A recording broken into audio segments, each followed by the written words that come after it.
એનઆરએઆઈની 5મી food delivery સમિટમાં ગુજરાતને ભારતના restaurant ઉદ્યોગ માટે નવા વિકાસ કેન્દ્ર તરીકે રજૂ કરાયું.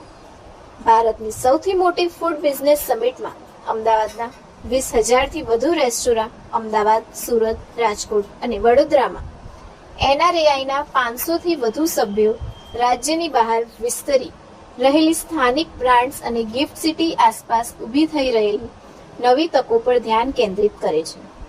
અમદાવાદ 18 ઓગસ્ટ 2026 ભારતની સૌથી મોટી ફૂડ બિઝનેસ સમિટ એવી 5મી એનઆરએઆઈ ફૂડ ડિલિવરી સમિટ 2026ના આયોજન પૂર્વે નેશનલ રેસ્ટોરન્ટ એસોસિએશન ઓફ ઇન્ડિયાએ આજે ગુજરાતને ભારતના રેસ્ટોરાં અને ફૂડ સર્વિસ ઉદ્યોગ માટે સતત વધુ મહત્વપૂર્ણ બની રહેલા બજાર તરીકે રજૂ કર્યું હતું.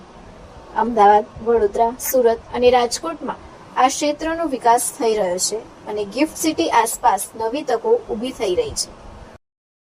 હેલો અમદાવાદ, હું છું શેફ આનલ કોટક. હું ગુજરાત એનઆરઆઈ ને રિપ્રેઝેન્ટ કરું છું. મારી જોડે અહીંયા બધા જ ડાયસ પર નેશનલ કમિટી અને ગુજરાત કમિટી અહીંયા મારી જોડે છે. 19 અને 20 તારીખે અમે લોકો બહુ જ મોટી નેશનલ ઇવેન્ટ ગુજરાતમાં કરવા જઈ રહ્યા છે, જેમાં 19 તારીખે ગિફ્ટ સિટી અમને બધાને હોસ્ટ કરી રહ્યું છે.